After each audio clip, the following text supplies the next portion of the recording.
قسم کی تعریف و توصیف، بڑائی، بزرگی، حمد و کبریائی اس وحدہ لا شریک خالق کائنات کے لیے ہے، جس نے ہمیں اس روئے زمین پر مبعوث کیا، پیدا کیا، اور اس دنیا کے اندر پیدا کرنے کے بعد ہم سبھی کو یوں ہی لاچار بے بس بھٹکتا ہوا نہیں چھوڑا، بلکہ ہمارے رشد و ہدایت کے لیے، ہمیں صراط المستقیم پر چلانے کے لیے اللہ رب العالمین نے بہت سارے انبیاء کرام کو اس دنیا دار فانی کے اندر مبعوث کیا، جن میں سے ہمارے آخری جناب عربی مدنی و مکی محمد مصطفیٰ صلی اللہ علیہ وسلم ہیں۔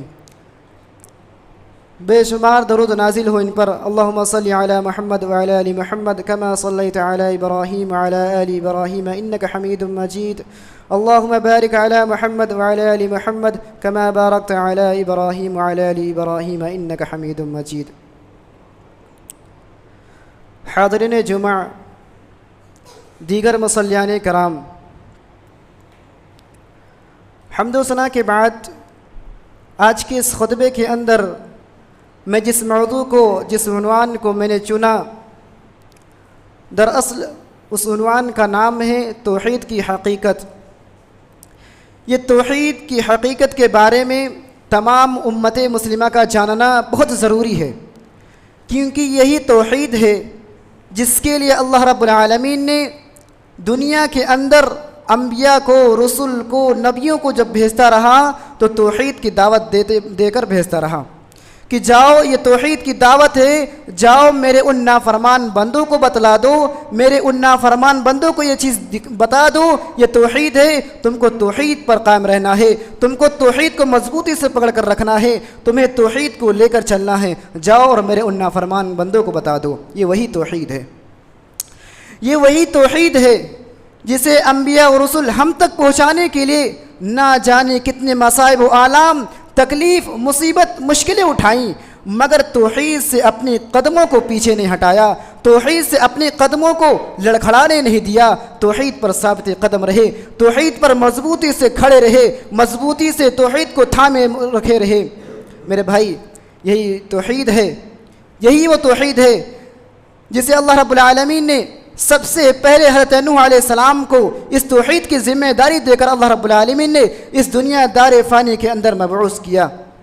سب سے پہلے حضرت نوح علیہ السلام کو اس دنیا کے اندر توحید کی ذمہ داری دے کر بھیجا۔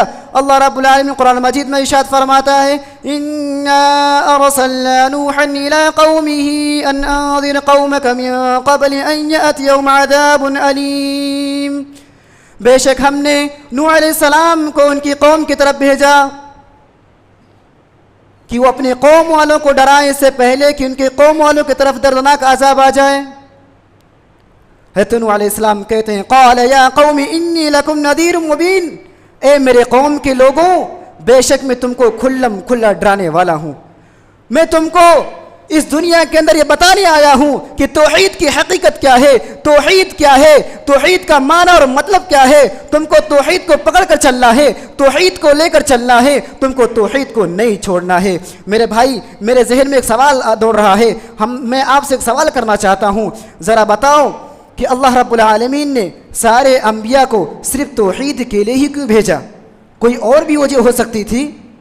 اس کا جواب میرے بھائی سن لیجئے، اس کا جواب یہ ہے کہ اللہ رب العالمین نے اس توحید کے اندر جتنی عبادتیں اللہ رب العالمین کی آتی ہے، چاہے وہ جسمانی ہو، چاہے وہ باطنی ہو، چاہے مال و دولت کی عبادت ہو، جو کیسی بھی عبادت کی دولت ہو، ساری چیزیں اللہ رب العالمین نے اس توحید کے اندر رکھ دیا تھا۔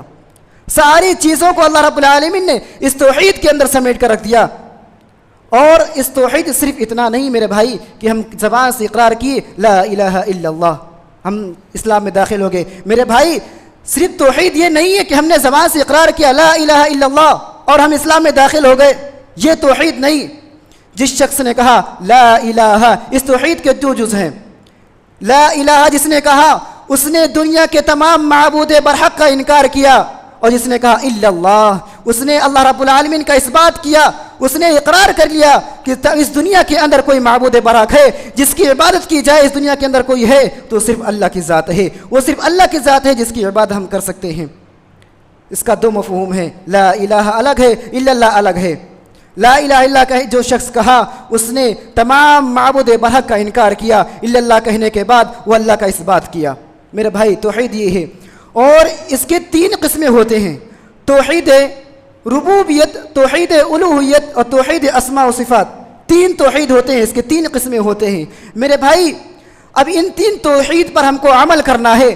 اگر کوئی شخص اپنے زبان سے ان تینوں توحید کا اقرار کرتا ہے تو اس کو یہ چاہیے کہ وہ اپنے دل سے، سچے دل سے اقرار کرے، اور اس پر عمل بھی بہت ضروری ہے۔ اگر عمل نہیں کیا تو اس توحید کو یعنی لا الہ الا اللہ کہنے کا کوئی مطلب نہیں نکلا۔ میرے بھائی کفار مشرکین توحید ربوبیت کو مانتے تھے مگر توحید الوہیت اور توحید اسماء و صفات کو نہیں مانتے تھے، تو مشرک کیسے ہو گئے؟ وہ تو توحید کو مانتے تھے نا، توحید ربوبیت کو مانتے تھے نا، توحید الوہیت توحید اسماء و صفات کو نہیں مانتے تھے، تو کیسے مشرکین میں سے ہو گئے؟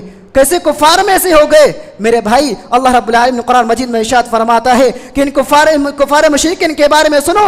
قرآن مجید میں اللہ رب العالمین ارشاد فرماتا ہے، سورہ زخرف کی آیت ہے، اللہ رب العالمین ارشاد فرماتا ہے وَلَئِن سَأَلْتَهُم مَّنْ خَلَقَهُمْ لَيَقُولُنَّ اللَّهُ فَأَنَّىٰ يُؤْفَكُونَ۔ اگر تم ان مشرکوں سے سوال کر لو، اگر تم ان مشرکوں سے پوچھ لو کہ ان کو کس نے پیدا کیا، ان کو کس نے بنایا، تجھے کس نے پیدا کیا، تو ان کا جواب سنو، وہ کہتے ہیں لَيَقُولُنَّ اللَّهُ، ضرور بضرور وہ کہیں گے اللہ رب العالمین نے مجھے پیدا کیا، ضرور بضرور وہ کہیں گے اللہ رب العالمین نے پیدا کیا۔ میرے بھائی اللہ آگے کہتا ہے فَأَنَّىٰ يُؤْفَكُونَ۔ جب تم یہ اقرار کرتے ہو، جب تم اس بات کرتے ہو کہ ان ساری چیزوں کو اللہ نے پیدا کیا، مجھے بھی اللہ نے پیدا کیا، تجھے بھی اللہ نے پیدا کیا، ساری چیزوں کو اللہ رب العالمین نے پیدا کیا، تو تم کیوں ادھر ادھر بھٹک رہے ہو؟ تم کیوں مارے پھر رہے ہو؟ ادھر ادھر کیوں بھاگ رہے ہو؟ کیوں اللہ رب العالمین کی طرف تم نہیں لوٹتے؟ اللہ رب العالمین کے سامنے کیوں نہیں آتے؟ تم یہ اقرار تو کرتے ہو کہ تجھے اللہ نے پیدا کیا۔ اللہ رب العالمین نے سورہ عنکبوت میں ایک اور دلیل سنیے، سورہ عنکبوت میں ارشاد فرماتا ہے اللہ رب العالمین وَلَئِن سَأَلْتَهُم مَّنْ خَلَقَ السَّمَاوَاتِ وَالْأَرْضَ وَلَئِن سَأَلْتَهُم مَّنْ خَلَقَ السَّمَاوَاتِ وَالْأَرْضَ والشمس والقمر وسخر الشمس والقمر ليقولن الله فأنى يؤفكون۔ اگر تم ان مشرکوں سے سوال کر لو کہ اس آسمان کو بنانے والا کون، اس آسمان کو اتنا لمبا چوڑا بنانے والا کون، اس آسمان کو بنا ستون کے، بنا پاؤں پلر کے بنانے والا کون، اس زمین کو اتنا کشادہ بنانے والا کون، اس زمین کو بنانے کے بعد اس پر ہم کو پیدا کرنے والا کون، اور اس چاند اور سورج کو مسخر کرنے والا کون، اس چاند اور سورج کو بنا کر ان کے کاموں پر ان کو لگانے والا کون؟ لَيَقُولُنَّ اللَّهُ، مشرکین کہیں گے ہر ایک اللہ اللہ، یہ ساری چیزوں کو بنانے والا اللہ ہے، یہ ساری چیزوں کو پیدا کرنے والا اللہ ہے۔ اللہ کے کہتا ہے فَأَنَّىٰ يُؤْفَكُونَ، تم اقرار کرتے ہو، یہ ساری چیزوں کو تم مانتے ہو، تو کیوں بھٹکے ہو؟ کیوں اللہ کی طرف تم نہیں آتے؟ کیوں اللہ سے تم دور بھاگتے ہو؟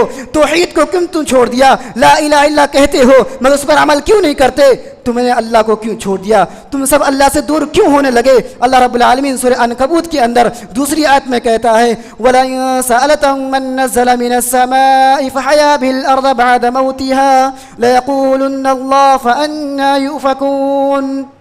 آیت نمبر 63 میں کہتا ہے اگر تم ان سے سوال کرو، ان مشرکوں سے اگر تم سوال کر لو کہ آسمان سے پانی نازل کر کے اور اس مردے زمین کو زندہ کرنے والا کون، اور اس مردے زمین کو زندہ کرنے کے بعد اس زمین سے رزق دینے والا کون، آسمان سے پانی نازل کرنے کے بعد اس رزق کو دینے والا کون، آسمان سے رزق دینے والا کون، لَيَقُولُنَّ اللَّهُ، مشرکین کہیں گے اللہ اللہ ہے، اللہ ہے۔ میرے بھائی ذرا سوچو، وہ اپنے اقرار کر رہے ہیں، وہ اقرار کرتے ہیں کہ ساری چیزوں کو اللہ رب العالمین نے پیدا کیا، ساری چیزوں کو اللہ رب العالمین نے بنایا، ساری چیزوں کو اگر بنانے والا ہے کوئی تو اللہ ہے، ساری چیزوں کو اللہ ہی نے بنایا ہے، مگر پھر بھی وہ مشرکین میں سے تھے۔ میرے بھائی کیسے مشرکین میں سے تھے؟ کیونکہ وہ توحید الوہیت اور توحید اسماء و صفات کو نہیں مانتے تھے، صرف توحید ربوبیت کو مانتے تھے۔ پتہ یہ چلا کہ توحید ربوبیت کو ماننا اور توحید الوہیت یا توحید صفات کو نہ ماننا یہ کفار میں سے ہے، یہ کفار مشرکین میں سے ہے۔ اگر ہم کہتے ہیں لا الہ الا اللہ تو ہمیں تینوں یعنی توحید پر اٹل رہنا ہے، توحید پر ثابت قدم رہنا ہے، توحید کو مضبوطی سے پکڑ کر رکھنا ہے، توحید پر عمل بھی بہت ضروری ہے۔ اگر ہم نے یہ اقرار کیا ہے کہ اللہ رب العالمین کا اس کائنات کا رب کوئی ہے تو اللہ رب العالمین ہے، تو ہمیں اس پر عمل بھی کرنا ہے۔ میرے بھائی تینوں توحید کا انسان کے اندر تینوں توحید کا پانا بہت ضروری ہے. ایک توحید سے کام نہیں چلنے والا. توحید ربوبیت بھی ہو, توحید الوہیت بھی ہو, اور توحید اسماء و صفات ہو. میرے بھائی آئیں اور دیکھتے ہیں کہ توحید الوہیت کے بارے میں اللہ رب العالمین قرآن مجید میں کیا ارشاد فرماتا ہے. سب سے پہلے ہم جان لیتے ہیں کہ توحید الوہیت کہتے کسے ہیں. توحید الوہیت اللہ رب العالمین نے قرآن مجید کے اندر جتنی عبادتیں اللہ رب العالمین نے بتائیں, ساری عبادتیں, اور نبی اکرم صلی اللہ علیہ وسلم نے اپنے احادیث مبارکہ کے اندر جتنے طریقے عبادت کے بتائیں, ساری عبادتیں اللہ رب العالمین کے لیے خاص ہونی چاہیے. یعنی دنیا کی جتنی عبادتیں ہم کرتے ہیں وہ ساری عبادتوں میں اگر کوئی خالص ہو تو صرف اللہ ہو. یہ توحید الوہیت ہے. اللہ رب العالمین نے اس توحید الوہیت صرف ایک آیت میں اللہ رب العالمین نے واضح کر دیا. سورہ ذاریات کی آیت ہے. اللہ رب العالمین ارشاد فرماتا ہے وَمَا خَلَقْتُ الْجِنَّ وَالْإِنسَ إِلَّا لِيَعْبُدُونَ, میں نے انسانوں اور جناتوں کو صرف اور صرف اپنی عبادت کے لیے پیدا کیا. میرے بھائی ابھی میں نے آپ سے کہا تھا کہ توحید الوہیت یہ عبادت سے تعلق رکھتا ہے, اور اللہ کہتا ہے کہ میں ساری انسانیت کو اپنی عبادت کے لیے پیدا کیا. یہ توحید الوہیت ہوا. اس کا مطلب اللہ رب العالمین نے ساری انسانیت کو اگر پیدا کیا ہے تو توحید الوہیت کے لیے پیدا کیا ہے, یعنی اپنی عبادت کے لیے پیدا کیا ہے. میرے بھائی ذرا سوچو, اللہ رب العالمین نے جب توحید الوہیت کے لیے پیدا کیا اور ہم اقرار بھی کر لیے کہ لا الہ الا اللہ, اللہ کے سوا کوئی معبود نہیں اس دنیا کے اندر, اور کوئی عبادت کے لائق ہے تو صرف اللہ کی عبادت کے لائق ہے, اس کے علاوہ عبادت کے لائق کوئی نہیں. جب ہم نے اقرار کر لیا تب جا کر ہم موحدین میں سے ہو گئے, ہم ایمان والے میں سے ہو گئے, ہم تقوی والوں میں سے ہو گئے, ہم اللہ والوں میں سے ہو گئے. مگر یاد رکھنا میرے بھائی, اگر ہم نے اقرار کیا لا الہ الا اللہ کہ کوئی معبود برحق نہیں ہے اس دنیا کے اندر جس کی کسی کی عبادت کی جائے, اگر ہم نے اقرار کیا, اقرار کرنے کے بعد اس پر اگر ہم عمل نہیں کیے, اس کو ہم مضبوطی سے تھام کر نہیں رکھا, تو یاد رکھنا میرے بھائی آپ مسلمان کہنے کے لائق نہیں, آپ ایمان والے نہیں ہو سکتے, آپ تقوی والے نہیں ہو سکتے, آپ اللہ والے ہرگز نہیں ہو سکتے. میرے بھائی اگر ہم نے اس پر لا الہ الا اللہ پر ایمان رکھا ہے, لا الہ الا اپنے زبان سے اور اپنے سچے دل سے اگر ہم نے اقرار کیا ہے تو اس پر ہمیں عمل کرنا اور اس کو مضبوطی سے تھام کر رکھنا بہت ضروری ہے میرے بھائی. اور اسی توحید الوہیت کو کفار مشرکین نہیں مانتے تھے, اللہ رب العالمین کی وہ عبادت نہیں کیا کرتے تھے, اس لیے وہ کفار مشرکین میں سے تھے. میرے بھائی ذرا سوچو, اگر آج ہم نے توحید ربوبیت کو تو مان لیا کہ ساری چیزوں کو پیدا کرنے والا اللہ ہے, مگر توحید الوہیت کو اگر ہم نے نہیں مانا, مگر اگر اللہ کی بات ہم نے نہیں کی, تو ہم بھی کفار مشرکین میں سے ہو جائیں گے. ہم بھی کفار مشرکین میں ہونے سے ذرا برابر کوئی ہمیں نہیں بچا سکتا, ہم بھی کفار مشرکین میں سے ہو جائیں گے. میرے بھائی اللہ رب العالمین قرآن مجید میں ارشاد فرماتا ہے کہ میں نے ساری انسانیت کو اس دین کے لیے پیدا کیا, ساری انسانیت کو میں نے اس دین کے لیے پیدا کیا. اللہ رب العالمین سورہ روم میں ارشاد فرماتا ہے, سورہ روم میں آیت نمبر 87 میں ارشاد فرماتا ہے اللہ رب العالمین فَأَقِمْ وَجْهَكَ لِلدِّينِ حَنِيفًا, بس ایک طرف اپنے چہرے کو کر کے دین کی طرف خالص کھڑے ہو جاؤ, اپنے چہرے کو دین کی طرف خالص کر کے کھڑے ہو جاؤ, اور اس دین کے لیے جس دین کے لیے اللہ رب العالمین نے تمام انسانوں کو, ساری لوگوں کو پیدا کیا, اس دین کے لیے اپنے چہرے کو خالص کر کے کھڑے ہو جاؤ. اور یاد رکھو میرے بھائی کہ اللہ رب العالمین کی بناوٹ بدلتی نہیں, یعنی یہی سچا دین ہے, یہی سچا اسلام ہے. اللہ رب العالمین قرآن مجید میں ارشاد فرماتا ہے, کہتا ہے الیوم اکملت, سورہ مائدہ کی آیت ہے, کہتا ہے الیوم اکملت لکم دینکم واتممت علیکم نعمتی ورضیت لکم الاسلام دینا, آج ہم نے تمہارے دین کو مکمل کر دیا, آج ہم نے تمہارے دین کو مکمل کامل کر دیا, آج ہم نے تمہارے دین کو مکمل کر دیا ہے, اور یہی تمہارے لیے سچا دین ہے, اور یہی تمہارا سچا دین ہے, اس کے علاوہ کوئی دین تم کو نہیں ملنے والا. میرے بھائی اللہ رب العالمین کہتا ہے کہ میں ساری انسانیت کو صرف توحید کے لیے پیدا کیا. اور حضرت ابو ہریرہ رضی اللہ عنہ کی حدیث ہے, وہ کہتے ہیں کہ میں نبی کریم صلی اللہ علیہ وسلم کو ارشاد فرماتے ہوئے سنا. انہوں نے کہا کہ میں نے نبی کریم صلی اللہ علیہ وسلم کو ارشاد فرماتے ہوئے سنا, وہ کہتے ہیں کہ نبی کریم صلی اللہ علیہ وسلم نے ارشاد فرمایا کہ ہر بچہ, ہر انسان اسلام فطرت پہ پیدا ہوتا ہے. جب وہ بچہ پیدا کیا جاتا ہے تو اسے توحید پر پیدا کیا جاتا ہے, اسلام پر پیدا کیا جاتا ہے, وہ توحید الوہیت پر پیدا کیا جاتا ہے. مگر اس کے ماں باپ, اگر یہودی ہے اس کا باپ تو اس بچے کو یہودی بنا دے گا, اگر مجوسی ہے اس کا باپ تو اس بچے کو مجوسی بنائے گا, اگر اس کا باپ نصرانی ہے تو اسے نصرانی بنا دے گا. یہ حدیث ہے میرے بھائی, ابو ہریرہ رضی اللہ عنہ اس کے مروی ہیں. وہ کہتے ہیں کہ ہر بچہ اسلامی فطرت پر پیدا ہوتا ہے، پھر اس کے ماں باپ پر ڈیپینڈ ہوتا ہے، اسے جو چاہے بنا دے۔ میرے بھائی اللہ رب العالمین کہتا ہے کہ میں دنیا میں جتنے رسول اور انبیاء کو بھیجا اور کتابیں نازل کی، صرف ایک مقصد تھا میرا، کیا تھا؟ اللہ رب العالمین قرآن مجید میں ارشاد فرماتا ہے وَلَقَدْ بَعَثْنَا فِي كُلِّ أُمَّةٍ رَّسُولًا أَنِ اعْبُدُوا اللَّهَ وَاجْتَنِبُوا الطَّاغُوتَ، ہم نے ہر امت میں ایک رسول بھیجا، ہم نے ہر امت میں ایک نبی بھیجا اور یہ حکم دیا کہ وہ میری عبادت کرے اور لوگوں کو جا کر بتائے کہ مجھے کس کی عبادت کرنا ہے، تجھے کس کی عبادت کرنا ہے، تجھے کس کی عبادت کرنا ہے، اور طاغوت سے بچے یعنی بتوں کی عبادت سے بچے۔ میرے بھائی اللہ رب العالمین کہتا ہے کہ میں نے بھیجا، بھیجنے کے بعد یہ حکم دیا کہ تم میری عبادت کر اور میرے بندوں کو بھی بتلا، اس بندے کو جو مجھے چھوڑ دیا، جو توحید کو چھوڑ دیا، جسے میں رزق دیتا ہوں وہ مجھے بھلا دیا، جا کر بتا کہ وہ صرف میری عبادت کرے اور تو بھی میری عبادت کرنا، تو بھی اگر گناہ کیا تو تیرے بھی اعمال ضائع ہو جائیں گے۔ میرے بھائی یہ بھی قرآن کی آیت ہے، جا کر بتا یہ توحید پر قائم رہنا۔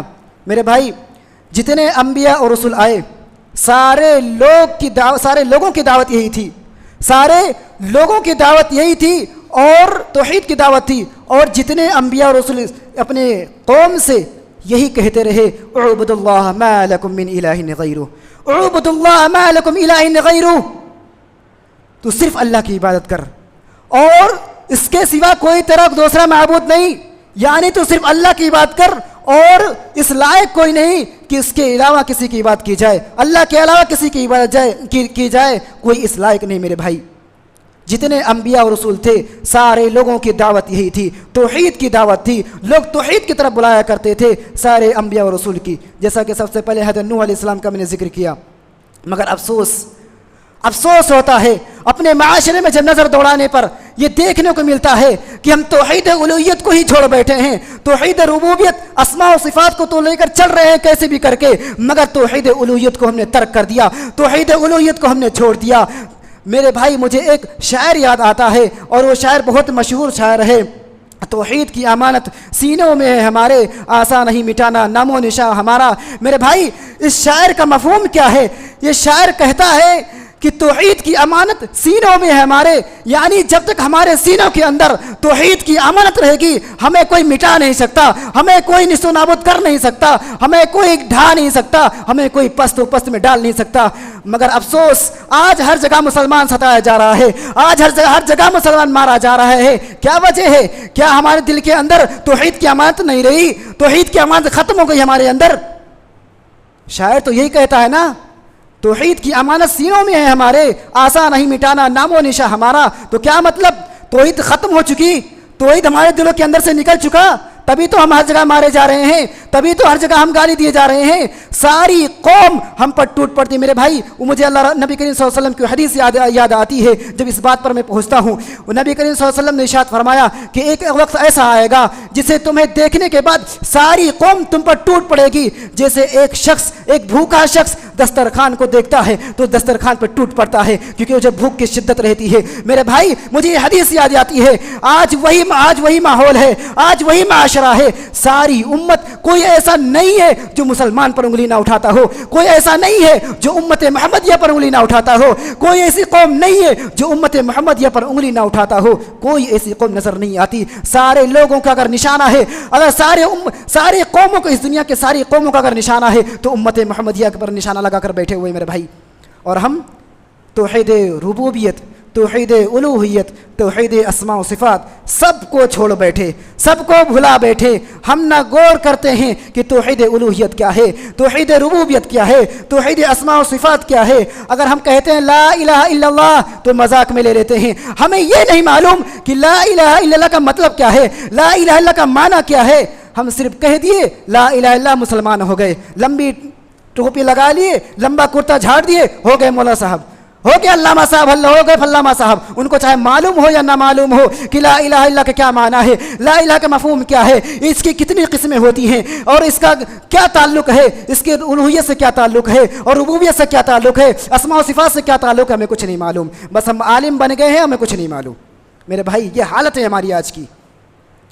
اللہ رب العالمین قرآن مجید میں ارشاد فرماتا ہے وَقَضَىٰ رَبُّكَ أَلَّا تَعْبُدُوا إِلَّا إِيَّاهُ وَبِالْوَالِدَيْنِ إِحْسَانًا تمہارے رب نے فیصلہ کر دیا، تمہارے رب نے تمہارے حق میں فیصلہ کر دیا کہ تم صرف اس کی عبادت کرو، اور اس کی عبادت کے ساتھ ساتھ تم اپنے ماں باپ کے، اپنے والدین کے ساتھ حسن سلوک سے پیش آیا کرو۔ وَبِالْوَالِدَيْنِ احسانا۔ میرے بھائی یاد رکھنا کہ اللہ رب العالمین نے جہاں اپنا ذکر کیا کہ میری عبادت کرو، وہیں اللہ رب العالمین نے ماں باپ کے ساتھ حسن سلوک کا بھی ذکر کیا کہ میری عبادت کرو مگر اپنے ماں باپ کے ساتھ حسن سلوک کرو۔ یاد رکھو اگر میری عبادت مشغول ہو، اپنے ماں باپ کو نافرمانی میں ڈال رہے ہو، ان کو اف تک کہہ رہے ہو، تو یاد رکھو سارے اعمال ضائع ہو جائیں گے، کچھ کام نہیں آنے والا۔ تو اللہ نے جہاں اپنے بارے میں ذکر کیا وہاں والدین کے بارے میں بھی ذکر کرتا اللہ رب العالمین، وبالوالدین احسانا، اپنے ماں باپ کے ساتھ حسن سلوک سے پیش آیا کرو۔ اللہ رب العالمین سے دعا ہے کہ اللہ رب العالمین ہمیں حسن سلوک اپنے ماں باپ اپنے والدین کے ساتھ حسن سلوک سے پیش آنے کی توفیق دے۔ اللہ رب العالمین قرآن مجید میں ارشاد فرماتا ہے ان الشرک لظلم عظیم، سورہ لقمان کی آیت ہے کہ شرک جو ہے سب سے بڑا ظلم ہے۔ ان الشرک لظلم عظیم، شرک سب سے بڑا ظلم ہے، یہ اللہ کبھی معاف نہیں کرے گا۔ اور یہ معاف کرنے والی آیت سورہ نساء کے اندر 5ویں پارے کے اندر اللہ رب العالمین ارشاد فرماتا ہے ان اللہ لا یغفر ان یشرک بہ ویغفر ما دون ذلک لمن یشاء۔ اب بے شک اللہ شرک کو معاف نہیں کرے گا، شرک کے علاوہ اللہ جو چاہے معاف کر دے گا۔ ان الشرک لظلم عظیم، یاد رکھنا کہ یہ شرک سب سے بڑا ظلم ہے۔ لقمان نے اپنے بیٹے کو بھی نصیحت کی تھی کہ اے بیٹے اپنے رب کے ساتھ کسی کو شریک نہ ٹھہرانا، اپنے رب کی عبادت کے ساتھ کسی کو شریک نہ ٹھہرانا۔ میرے بھائی آج اپنے مسلم جائزے میں ایک بہت بڑا طبقہ ایسا ہے جو اللہ رب العالمین کی عبادت کے ساتھ دوسروں کو شریک کرتا ہے۔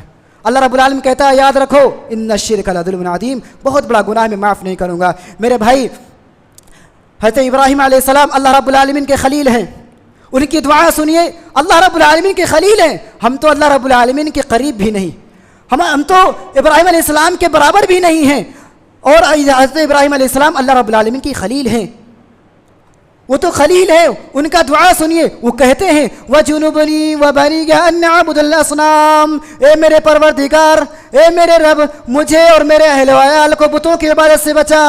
ہم نے کبھی ایسے دعا کیا؟ ہم نے بھی نماز کے اندر کبھی ایسی دعا کیا ہے؟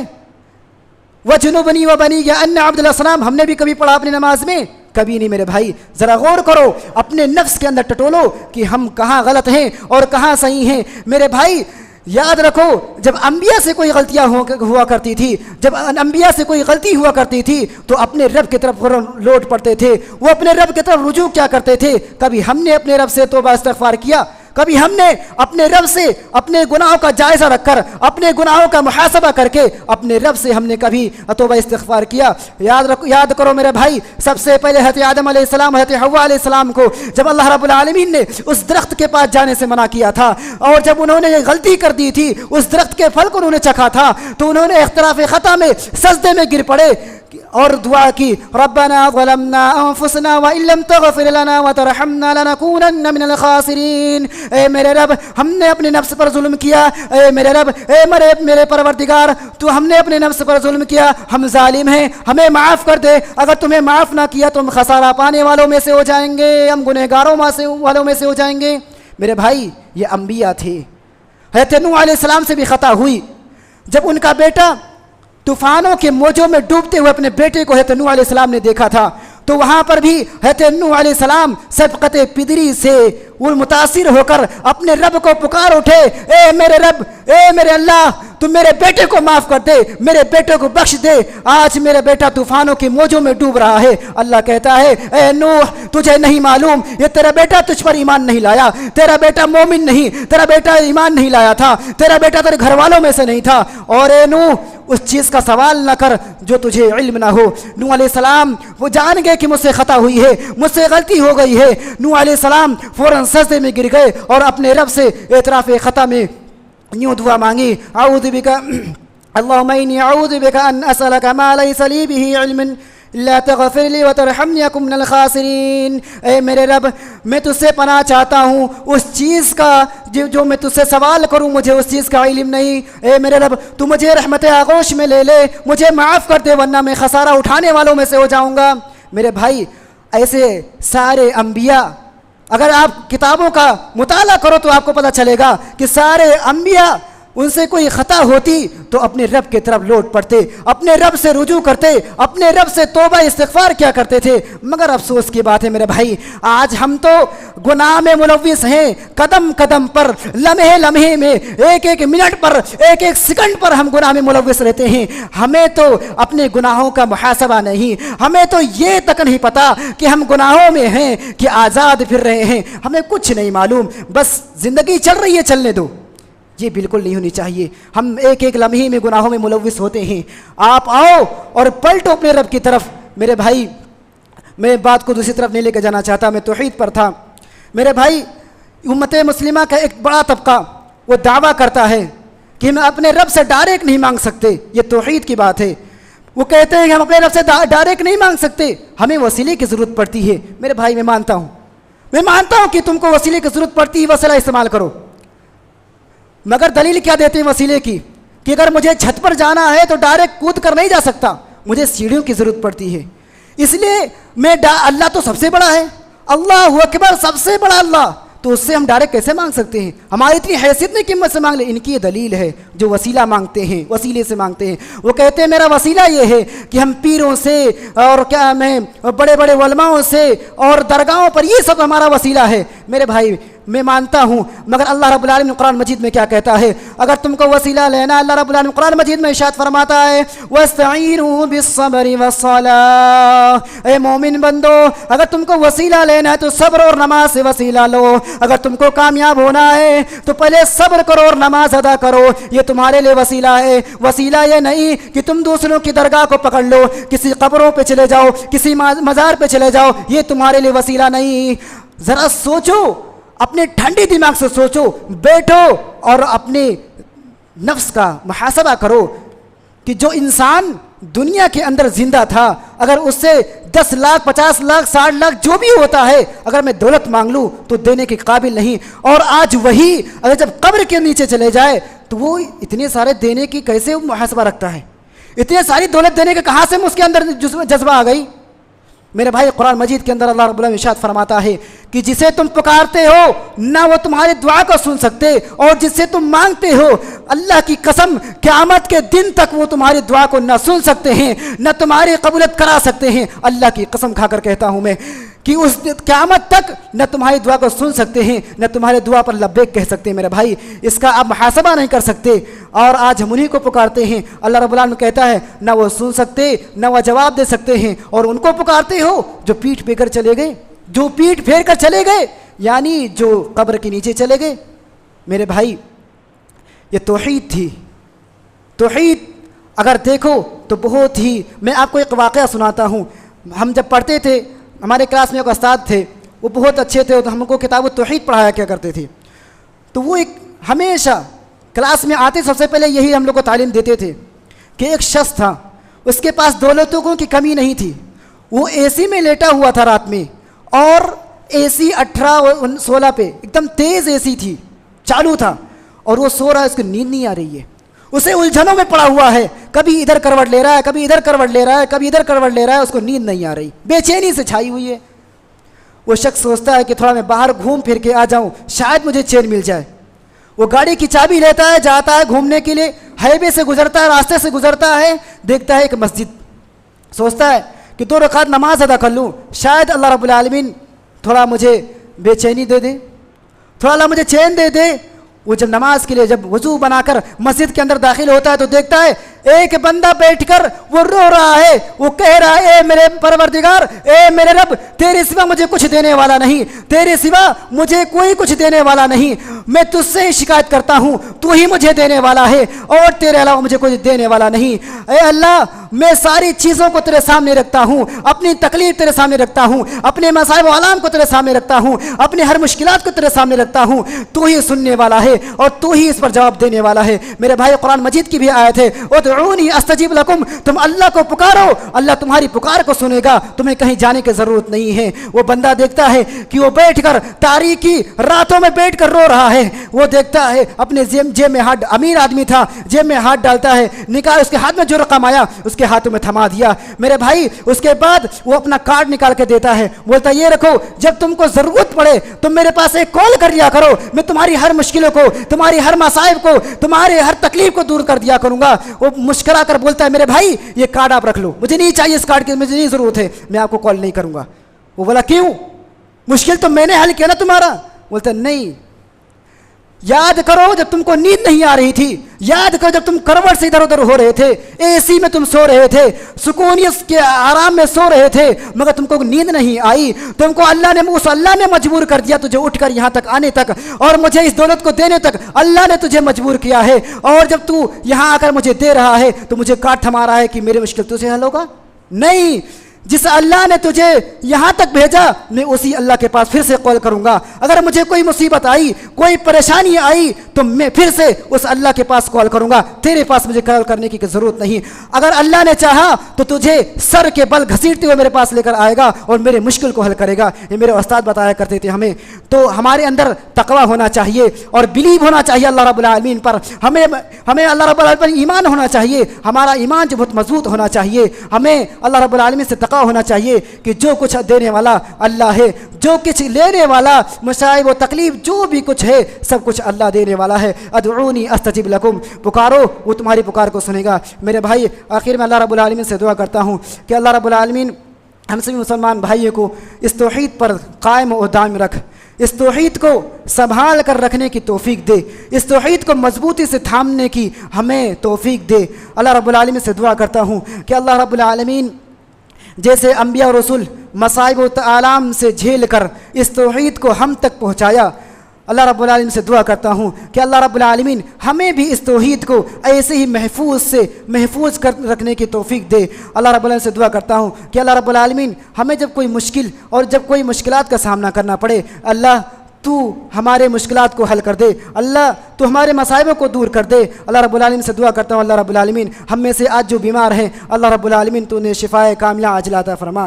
اللہ رب العالمین سے دعا کرتا ہوں اللہ رب العالمین ہم میں سے جو یہاں سے رخصت ہو چکے اس دنیا سے، اللہ رب العالمین تو ان کے گناہوں کو بخش دے، ان کے گناہوں کو معاف کر دے۔ اللہ رب العالمین جسے تو نے کہا اپنے حدیث قدسی میں، اللہ کہتا ہے یا ابن آدم لو اتیتنی بقراب الارض خطایا ثم لقیتنی لا تشرک بی شیئا۔